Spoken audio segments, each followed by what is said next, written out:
بننا، مومن بننا، مسلمان بننا، یہ سب ہے، لیکن سب سے اچھا اس نے انسان کو بنایا۔ اگر انسانیت کے سانچے میں ڈھل کر کام کریں گے تو آپ اپنے گھر والوں کا بھی احترام کریں گے، پڑوسیوں کا بھی احترام کریں گے، محلے والوں کا بھی احترام کریں گے، ملک والوں کا بھی احترام کریں گے۔ ہمارے رسول نے تو قرآن مجید کے علاوہ جو احادیث رسول اکرم کی صحیح ستہ میں ارشاد فرمایا ہے، میری بات بس ختم ہو رہی ہے اس حدیث پر، بسم اللہ الرحمن الرحیم۔ المسلم من سلم المسلم بیدہ ولسانہ۔ مسلمان کی ڈیفینیشن کیا ہے؟ مسلمان کی تعریف کیا ہے؟ مسلمان کسے کہتے ہیں؟ مسلمان کی تعریف کیا ہے؟ یہ معتبر کتاب میں ہے کہ مسلمان وہ ہے جس کے ہاتھ سے، جس کی زبان سے، کس کی آنکھ سے کسی کو ذرہ برابر تکلیف نہ پہنچے۔ تو جب ہمارا رسول یہ پسند کرتا ہے تو وہ مسلمان نہیں ہو سکتا کہ جو کسی کی دل آزاری کرے، کسی کو تکلیف کرے۔ اس لیے کہ میرے رسول کا تو واقعہ بہت مشہور ہے کہ اس نے بار بار کوڑا ڈالا، پھر بھی میرا رسول عیادت کے لیے گیا تھا۔ تو یاد رکھو، مسلمان کو بدنام کرنے سے پہلے مسلمان سے ہاتھ ملا کے چلو، مسلمان تمہارے قدموں میں اپنا دل نچھاور کر دے گا، اپنا خون نچھاور کر دے گا۔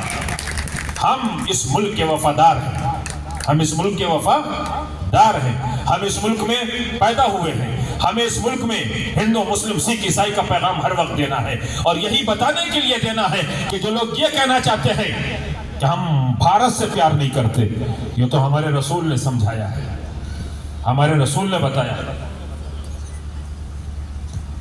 ہمارے رسول نے ارشاد فرمایا ہے، ہمارے رسول کی حدیث ہے۔ میں شیعہ فرقے سے تعلق رکھتا ہوں، یہاں کوئی بریلوی فرقے سے تعلق رکھتا ہے، یہاں کوئی دوسرے فرقے سے تعلق رکھتا ہے، کسی کا مسلک کسی سے جڑا ہوا ہے، کسی کا دین کسی سے جڑا ہوا ہے۔ کیوں جمع ہوئے ہیں اتنے لمبے سفر کرنے کے بعد؟ کیا فرقوں میں بٹنے کے لیے جمع ہوئے ہیں؟ کیا جا کر یہ پیغام دینا ہے کہ وہاں فلاں فرقے کا، فلاں مذہب والے کا پروگرام تھا؟ نہیں۔ ایک آدمی کو دلی آنا ہے، وہ چنڈی گڑھ رہتا ہے، وہ ایک روڈ سے دلی آ جائے گا، مگر اس کا مقصد دلی آنا ہے۔ میں مراد آباد امروہہ رہتا ہوں، مجھے بھی دلی آنا ہے، میں بھی ایک روڈ سے آ جاؤں گا، دلی پہنچ جاؤں گا۔ ایک آدمی ہریدوار رہتا ہے، وہ ہریدوار سے چلا، وہ بھی دلی آ جائے گا۔ ایک آدمی ورناون رہتا ہے، وہاں سے چلے گا، وہ بھی دلی آ جائے گا۔ مقصد کہاں جانا ہے؟ دلی۔ دلی۔ راستے علیحدہ علیحدہ ہیں مگر پہنچنا ایک مقام کے اوپر ہے۔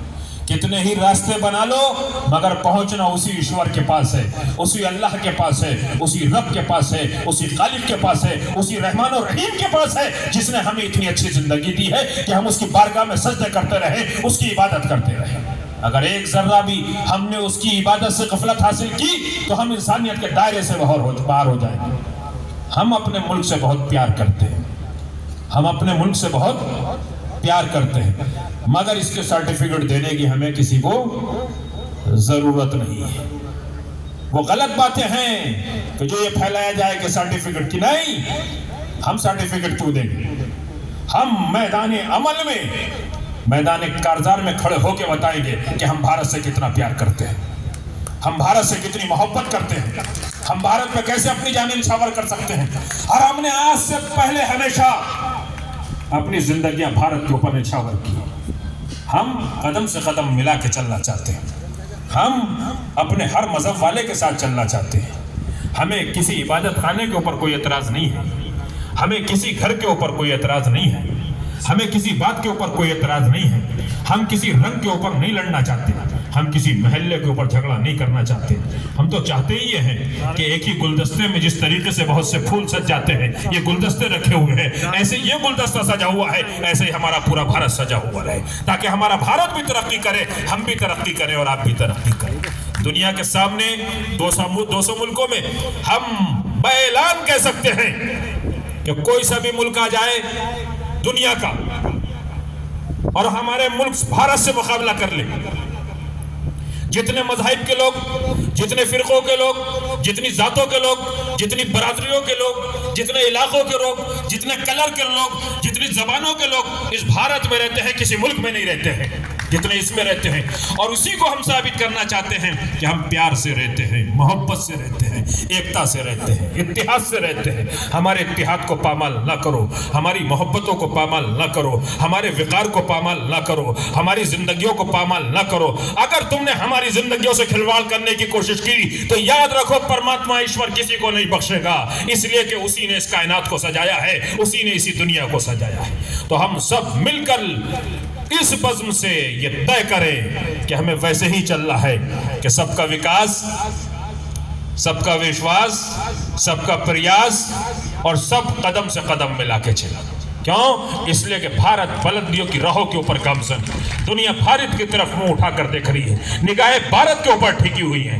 ہم یہ نہ دیکھیں کہ کون کہاں ہے، ہم یہ دیکھیں کہ وہ کر کیا رہا ہے۔ اگر یہ دیکھیں گے کہ کر کیا رہا ہے تو یہاں سے سدھار پیدا ہو جائے گا۔ کمیاں سب کے یہاں ہوتی ہیں، خامیاں سب کے یہاں ہوتی ہیں۔ میں تو آخر میں بس دعا کرتا ہوں کہ جیسے آج بزم سجی ہے ایسے ہی ہمیشہ سجتی رہے، سنچالن کرنے والوں سے لے کر بزم سجانے والوں تک، اسٹیج پہ بیٹھنے والوں تک، سب تہنیت و مبارکباد کے لائق ہیں کہ جنہوں نے اس بزم کو سجایا ہے۔ اور میری دعا یہی ہے کہ بزم سجتی رہے، ہم سب لوگ جمع ہوتے رہیں۔ مانوتا، انسانیت، پیار محبت سے بڑا کوئی کام نہیں ہے۔ یہ ہمیں اپنے اپنے مذہب، اپنے اپنے فرقے میں رہ کر اللہ تک پہنچانے کا ایک بہترین راستہ ہے، اور ہماری زندگی بھی اسی سے کامیاب ہوگی، ہمارا معاشرہ بھی اسی سے کامیاب ہوگا، ہمارا مذہب بھی اسی سے کامیاب ہوگا۔ ہم میدان سیاست میں بھی ترقی کریں گے، ہم میدان علم میں بھی ترقی کریں گے، ہم میدان مال و دولت میں بھی ترقی کریں گے۔ تو اگر اپنی نسلوں کو سدھارنا ہے تو